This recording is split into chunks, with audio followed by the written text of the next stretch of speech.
Hello, welcome to this conversation today about what's happening in Ukraine. It's a policy conversation hosted by Independent Women's Network, and I'm Hadley Heath Manning, Director of Policy at Independent Women's Forum. I'm joined today by two very special guests. First, we have Maria Chaplia, who is an IWF visiting fellow and a citizen of Ukraine. Maria has actually just returned to the UK from Poland, where she spent the last couple of weeks helping Ukrainian refugees. So thank you, Maria. Welcome, and we're happy to have you with us today. We also are joined by Claudia Rosett, IWF Senior Foreign Policy Fellow. Claudia is an award-winning journalist and foreign policy expert who has covered, among other parts of the world, the former Soviet Union. In fact, Claudia has recently authored a policy focus for Independent Women's Forum called Russia's War and America's Follies. I encourage you to check out that paper. Claudia is also a regular contributor to Independent Women's Network. She's the host of Claudia's Foreign Desk. So members of Independent Women's Network not only get firsthand insights from Claudia, but they also have the opportunity to interact and ask questions.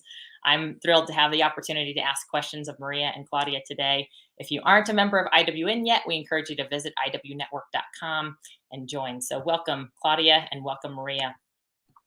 I've got several questions. I think Americans and people all over the world have many questions about what we're witnessing on our iPhones and our television screens and reading about in our papers. But let's start by setting the scene, and I'll start with you, Claudia. Can you tell us how can we situate what we're seeing today on our news channels in the broader picture of world history and geopolitics? That's much of the subject of your recent policy focus for us, but if you can just give us a little background, how do we think about what we're seeing?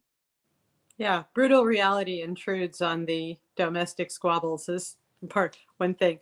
But in the big picture, there is a showdown going on right now in the world it's an old story, between tyranny and freedom, basically.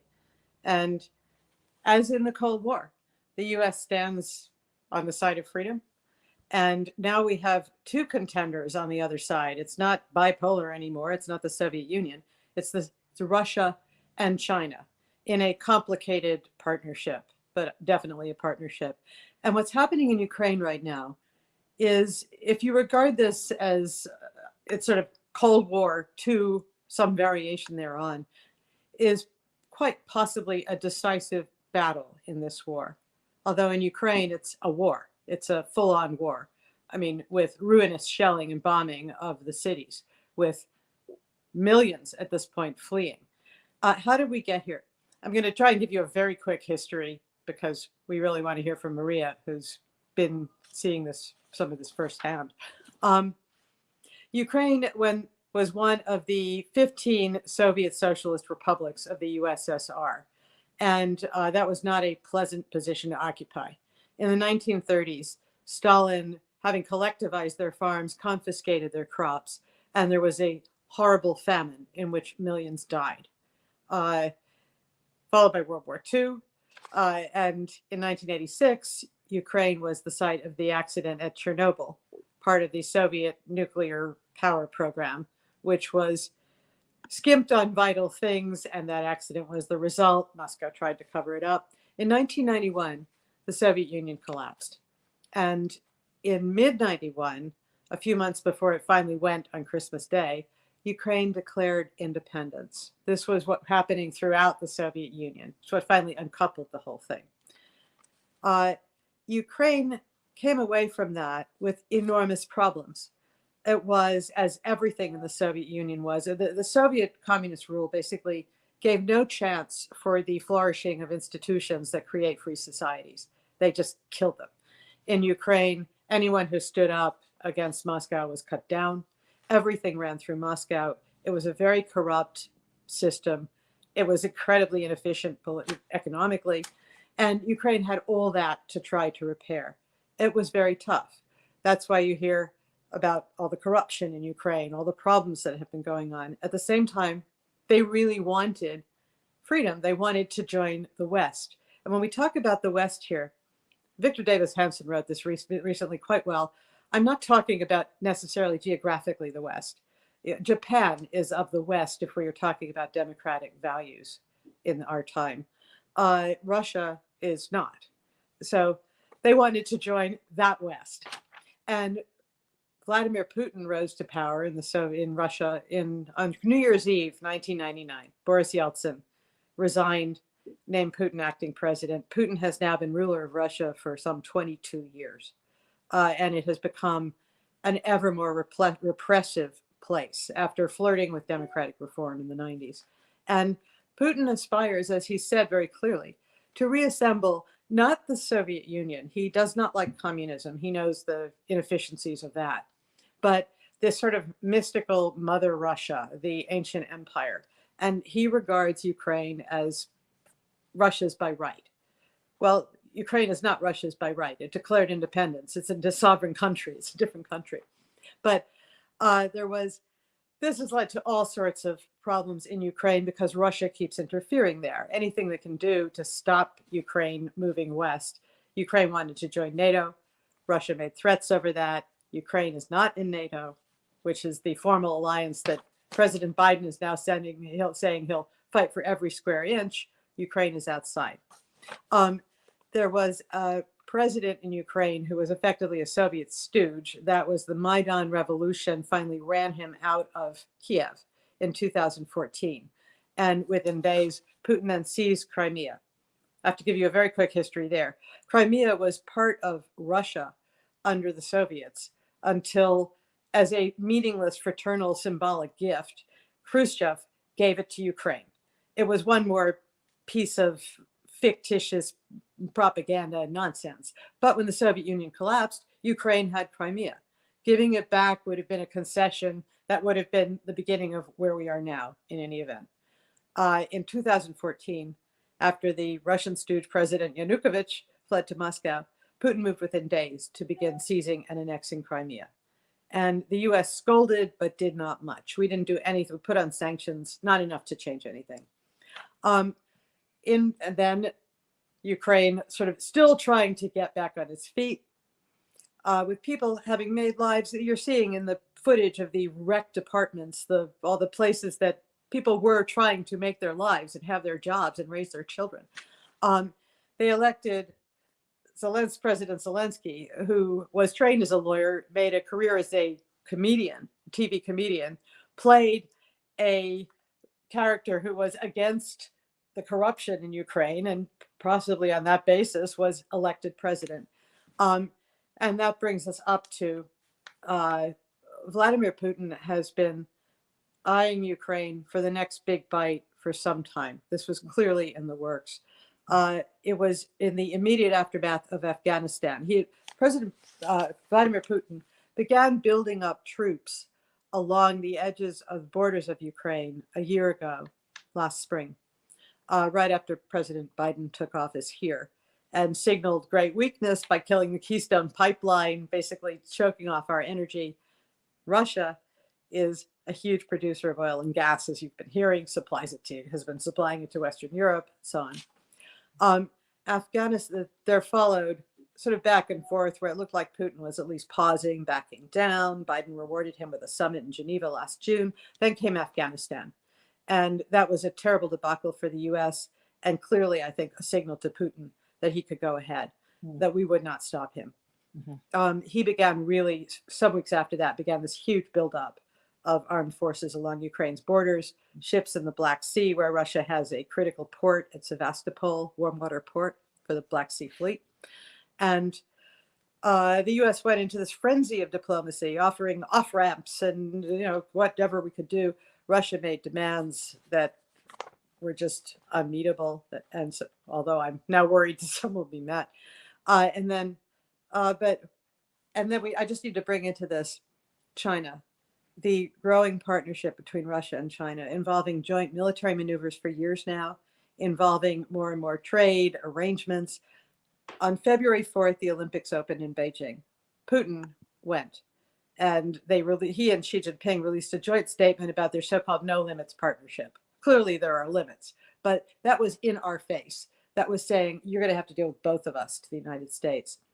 The day after the Olympics closed, on February 20th, Putin gave a speech at the Kremlin in which he claimed rights to Ukraine. He basically threatened NATO members as well, the Baltics, Poland, and on February 24th, he began the invasion of Ukraine.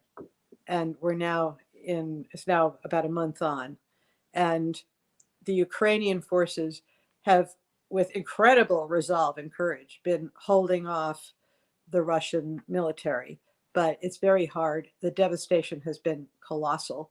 And President Zelensky has addressed so many parliaments, legislatures at this point. He's been asking the world to please help. We keep saying we stand with Ukraine, but it's Ukrainians who are doing the fighting and dying here. I do want to talk more about Zelensky's recent address to Congress and the U.S. response later, but I also want to bring in Maria and sort of put some first person on all of this. Maria, when I hear about Ukraine in the news, I think of some faraway country, but to you, it's not that, it's your home country. Tell us about what you've been seeing in Poland. Tell us about what you've been hearing from inside Ukraine. Help us understand what's happening. Thank you. So I would probably want to go back to the beginning of the war and how it all started. And so essentially, I remember listening to President Putin's Monday speech where he essentially declared a war on Ukraine. I was extremely devastated after it, and I felt like, okay, this is where it's heading. We've known for a while that this man wants to launch a full-scale war against Ukraine, but now we see that this is actually going to happen, and this is going to happen soon. I remember calling my dad and saying, "Dad, did you hear that? Putin just declared war on Ukraine." So for the next few days, it was just 2 days essentially, I was very, very under increased stress, because you know that this is going to happen, but you don't know when this war is going to begin. So I remember going to sleep on Wednesday evening. I saw all of these reports about airports being emptied so that there is no civilians in there. And it was kind of certain that something was about to start. And so on Thursday, the 24th of February, when everything kicked off, I got a call from my aunt who lives in Kiev. And it was a call saying, "Did you not realize this? The war has begun. They are shelling right across the street." And then I had to call my friend who also lives in Kiev, and she repeated the same. She's like, "I'm in shelter. This is actually happening." And then for the next, I don't know, 10 hours, 20 hours, we were all just shocked. I mean, we were trying to communicate with each other, but all of the Ukrainians were just so shocked that this is actually happening, that we've been told by President Biden many times the invasion is imminent. Boris Johnson kept saying this for quite a long time, and then this is actually happening. So it probably took all of us probably a day to get together and to actually realize, okay, this had happened. Now we have to deal with the consequences. Within hours, everyone got united in their efforts. Someone started volunteering. Someone started helping people get some shelter as people were fleeing to the west of Ukraine. And so since then, all of the Ukrainians were extremely united. You can get a call from some classmates which you haven't met for years, but now they are raising money for body armor, for drugs to be sent to the front lines. And you sort of, this network is very, very extensive. So I felt very helpless in the UK, watching what's happening to my country, and I didn't know what I was about to do. And so I was also speaking to my parents, especially my mom and my aunt, saying, "You should probably go. Okay, this is not happening now in Western Ukraine, but it's probably going to come after Western Ukraine," especially because in the mentioned Monday speech, President Putin made it very clear that he wanted all of Ukraine. So it was just a question of time when we hear shelling in Lviv or anywhere in Western Ukraine. So essentially, I decided I should go to Poland and have a place where my mom and my 12-year-old sister, as well as my cousin, who was devastated by the shelling across the street, and she's still very much traumatized, is struggling to recover. So I decided, me and my boyfriend decided to go get a place for them and pick them up from the border. As we were traveling, we came up with this idea of setting up a fundraiser to help others, pay for their accommodation, pay for their food, help them get to a safe place in Poland. Because it's very important to understand it's women in Ukraine, many of them have kids, and fleeing, the idea of fleeing in itself is very, very devastating, because you're leaving your home, you're leaving your plans, you're abandoning everything you've been planning for quite a long time. But they are also abandoning men.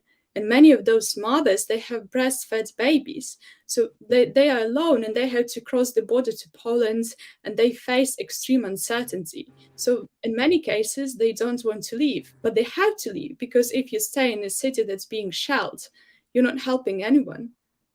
And this is why it was so very important for us to stay in touch with them, to tell them, you have a place where you can come, we can help you, there is these people from Poland who can help you as well, so you can get anything you want.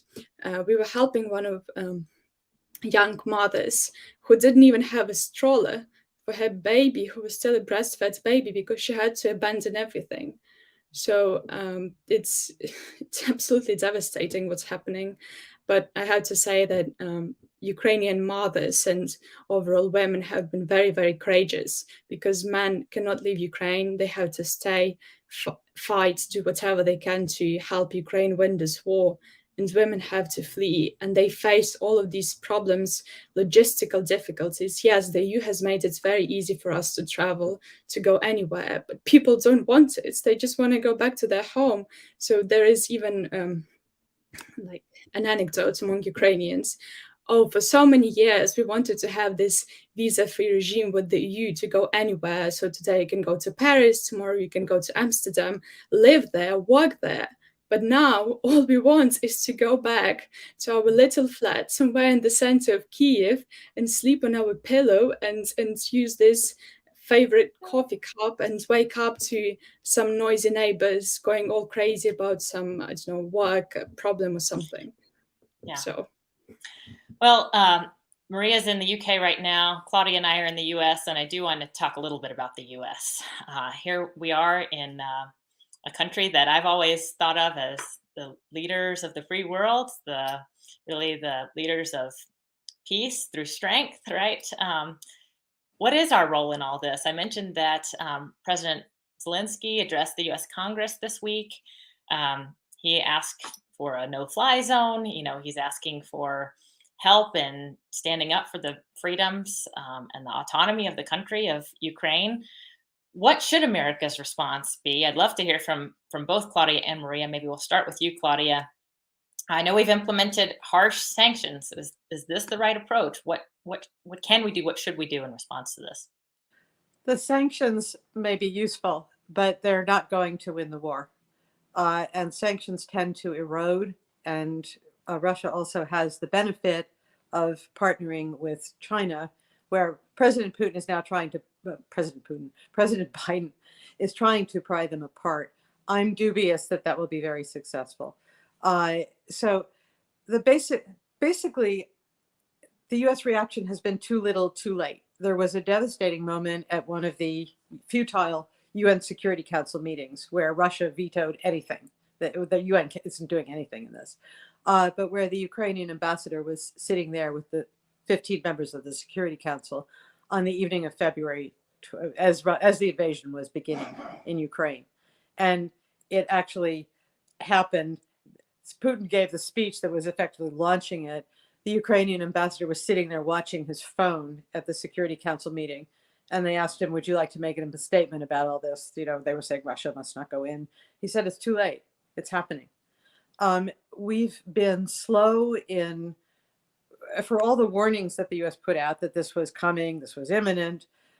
We've been slow. We've been rather too careful. And we have been backing down. What's going on right now is Putin threatened effectively nuclear escalation. And the Biden administration has been terrified. That's the message they're broadcasting, that they will not go into Ukraine. President Biden was saying for months before this invasion finally took place, we will send no troops to fight in Ukraine. That was a terrible mistake.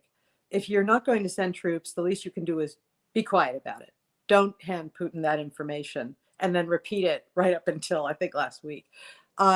We are arming the Ukrainians. It's been too slow. It came too late. They are using these weapons to great effect. But there are some things, for instance, this week, President Biden responded to an address by Zelensky to the US Congress, a very moving address, calling on America and Biden, you're the leader of the free world. Please stand up and do this. We're sending, for instance, 20 million rounds of ammunition to Ukraine. Actually, in a war, that's nothing. That's if you assume 100,000 man army, that's 200 bullets per soldier. It's not, this is sort of doling this out. And the request for air cover and for the MiGs, you can debate the military use, but the signal we're sending by saying no is that we are afraid to go into a place where Russia is basically going in and destroying the country right now. That has devastating implications potentially for a China move on Taiwan. And right now, I wrote something as this was all beginning, Ukraine in the Colosseum. It has felt to me as if we all say we're standing with Ukraine. No, we're sitting in the spectator seats in the Colosseum, and Ukraine is left to do single combat. You can make many strategic calculations, and there's all going on right now, but there's something that's fundamentally wrong about that picture, and I think we're going to pay for it in times ahead. Maria, I'm curious your perspective on the U.S. and also what you hear from other Ukrainians. What's their perspective on the role of the U.S. here? So I agree with Claudia. I think in the first hours of war, and it's increasing now, there was a deep sense of abandonment because the US promised sanctions, but nothing happens for the first 12 hours. I remember every Ukrainian texting each other and saying, oh, the US has promised that they will implement sanctions the moment something begins. But now we are 8 hours into this full-scale war and nothing's happening. And then and this sense of abandonment, it's just growing day by day. Everyone I'm speaking to, they feel like the NATO is weak, the US is weak, the EU is just, well, as we know, France, Germany, Italy were selling weapons to Russia despite 2014 embargo on selling weapons to Russia. So they are all partly responsible for what's happening, and their policy of appeasement towards Russia is also responsible for this. So I think essentially Ukrainians feel like they are abandoned and they have to fight this war alone. What President Zelensky was saying, and it's amazing that we still keep trying, but I think the US is not very responsive. I mean, yes, they're sending us weapons, but we need so much more. It's just from I think Ukrainians are doing so much on their own, so we have to buy body armor. All of Ukrainian civil society is now working together. How do we get body armor for people on the front lines?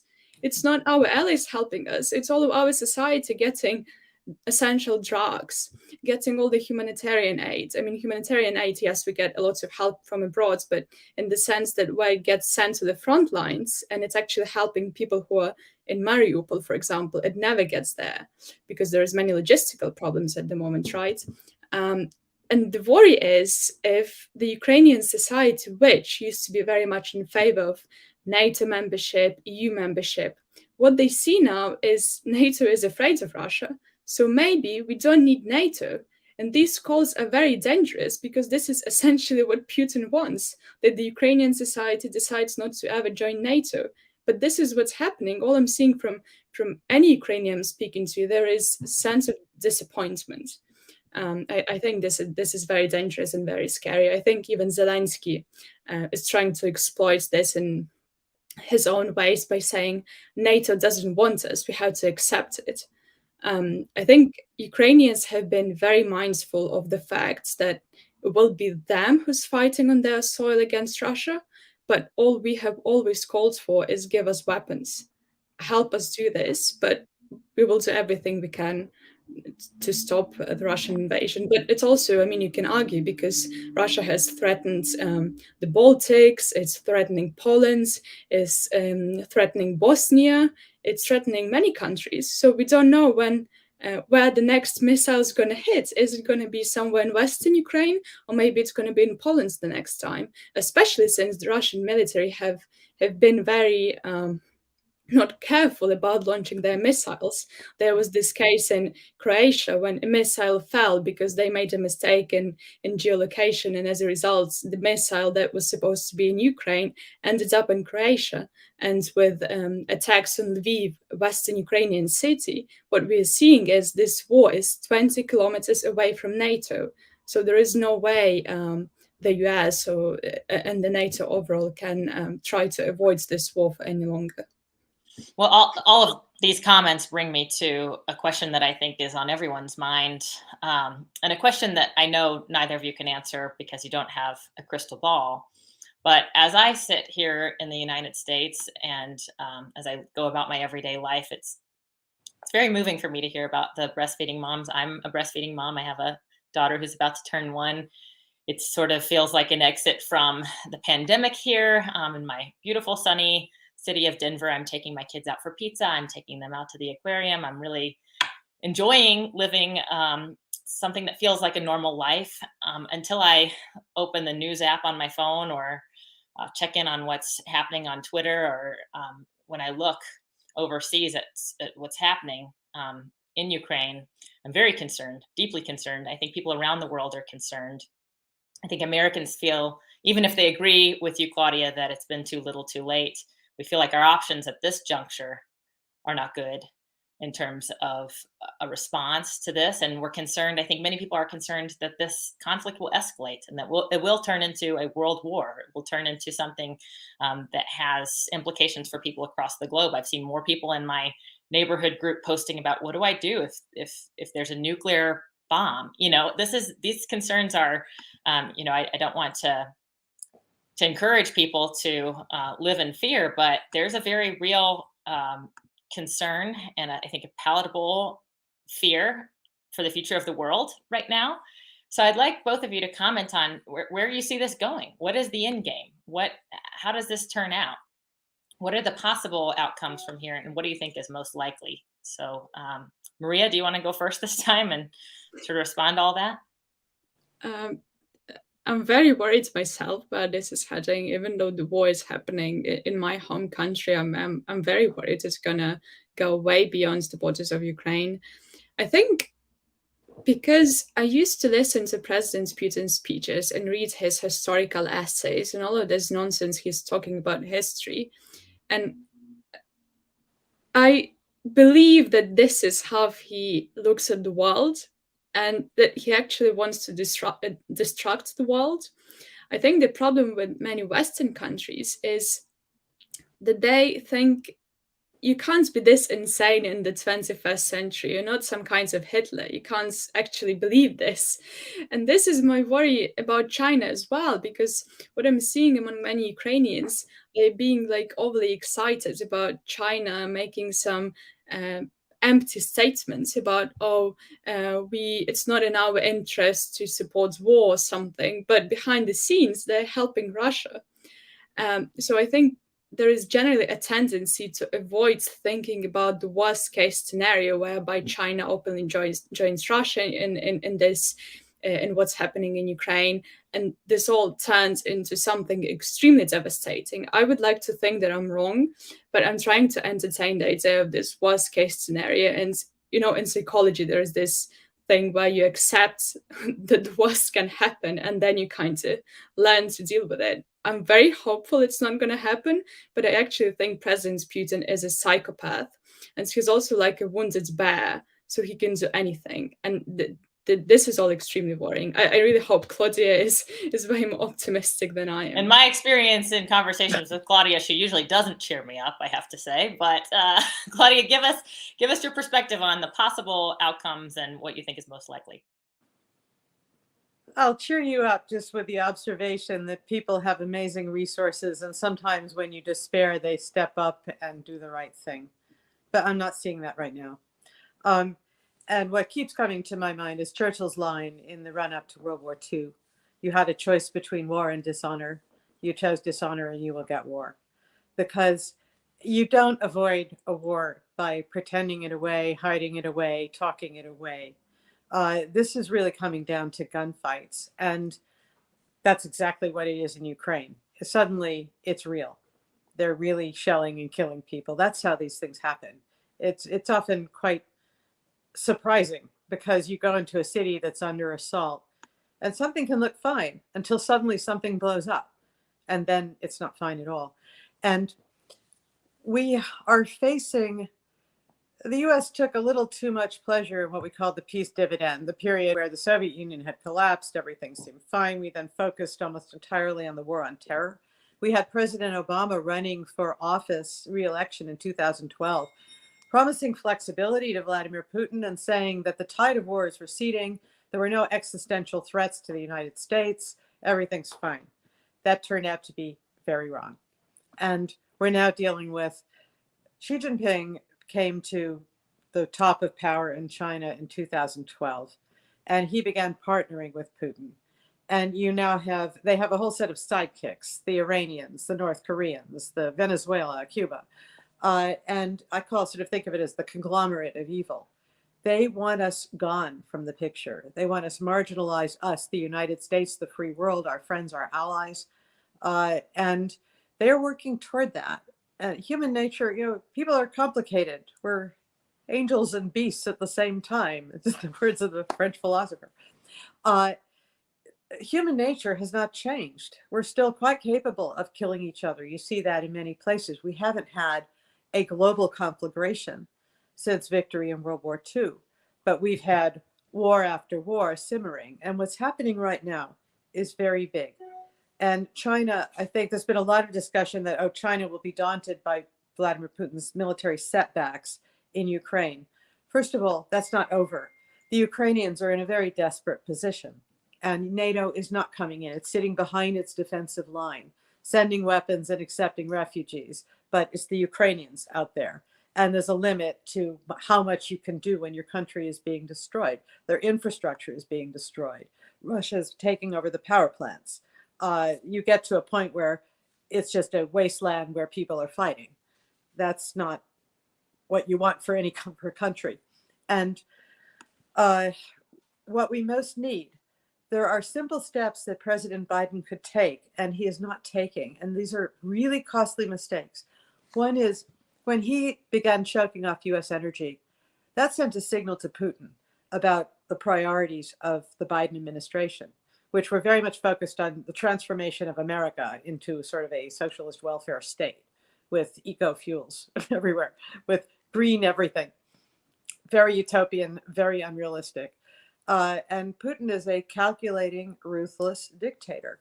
I question whether he's so crazy that he would blow up himself in retaliation. If we went into Ukraine, really went in, if we sent in troops, if we provided air cover, if we did all the things that the still mighty US military and our NATO allies with their little militaries are capable of doing, Russia would be gone from there. The fear is, oh my God, would Putin start a nuclear war over that? Well, you have to remember that Putin quite likes his renovated Kremlin. You can see that. Look him up on YouTube, walking through it. It's very fancy.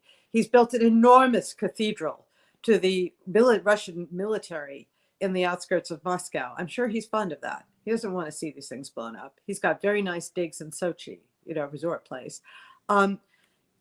We have to, at some point, be willing to say, there are risks we are willing to take because you must draw a line.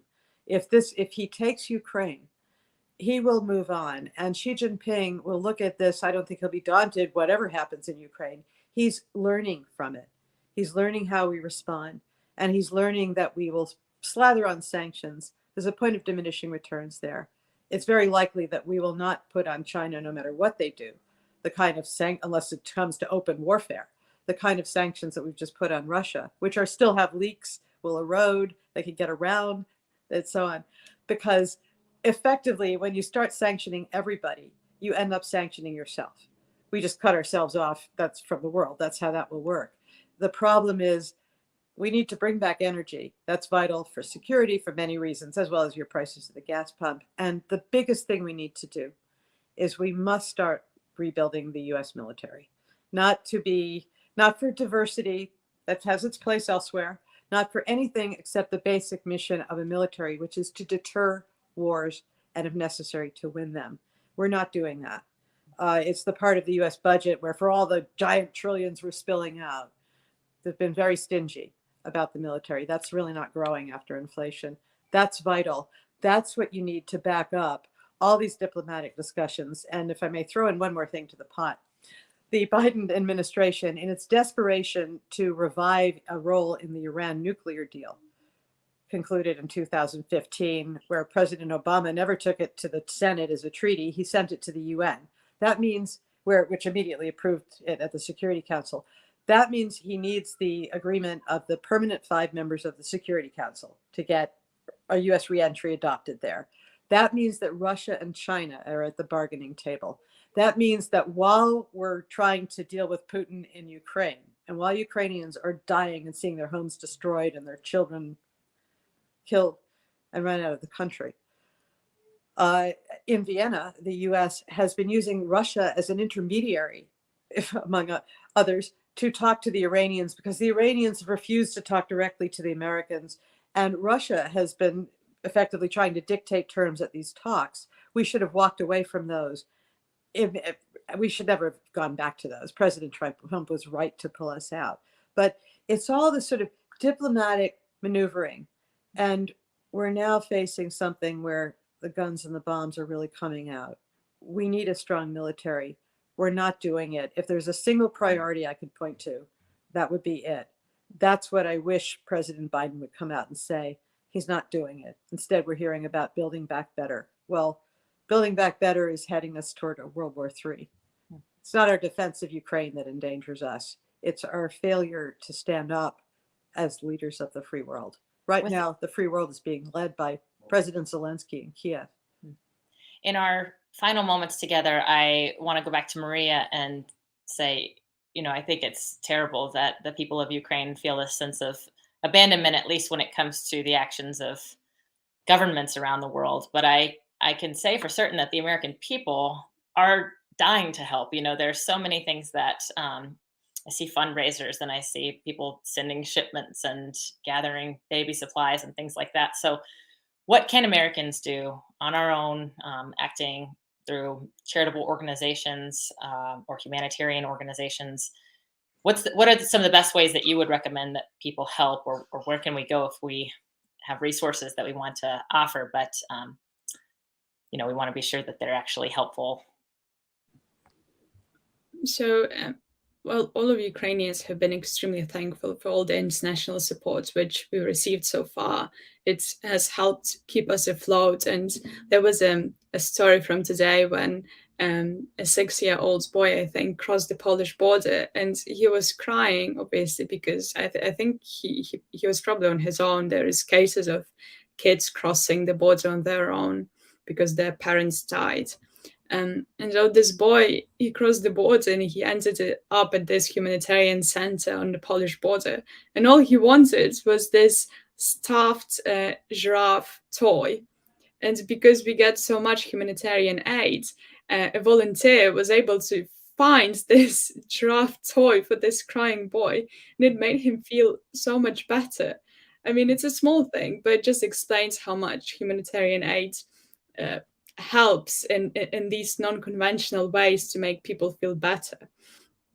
But on how Americans could help, so I think it's there is I think across the US there's many collection points where you can donate your humanitarian aid, some of the clothes or some of the things that I think people tend to donate everything which they think people would need. Sometimes some of these items are not extremely helpful on the front lines, but we all understand this is done out of the best of intentions, as the story about this giraffe toy has demonstrated. But so there is a number of fundraisers which you can donate to. There is one by the Ukrainian government, which is called Save Life. This is to donate to Ukrainian army straightforward.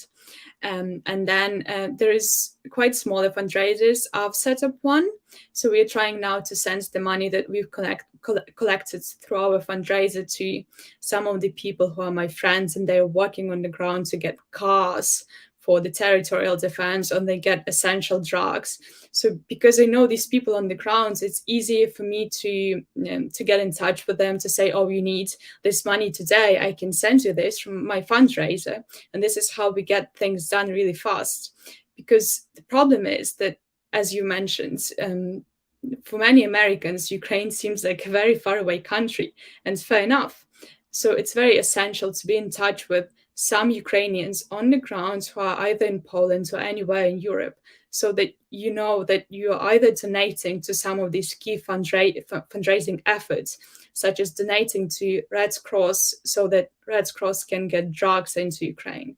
Drugs are extremely in shortage. So this would be a very a great way to help, as well as people don't seem to be very keen, especially foreigners, to donate to Ukrainians so that we can get more body armor, for example. But this is extremely needed for some reason, because this is a very war-related item, and it sounds, I mean, it sounds scary, because you are donating for ammunition, which can then be used in I don't know, which can end up in scenes full of bloodshed and everything. So people don't like the idea of donating to this, but it's extremely needed. And all of the Ukrainians, everyone I know, is now struggling. How do we raise funds for these body armor, for night goggles, for thermals, for everything, which is so much needed. And Ukrainians, especially those in territorial defense, there is great shortage of body armor. It's just, I think people are now trying to ship them from the US, because even in Poland they've run out of them, because there is such a great need in those items. Well, thank you for sharing all of that with us. And I really appreciate Claudia and Maria, both of you, joining me for this conversation today, hosted by Independent Women's Network.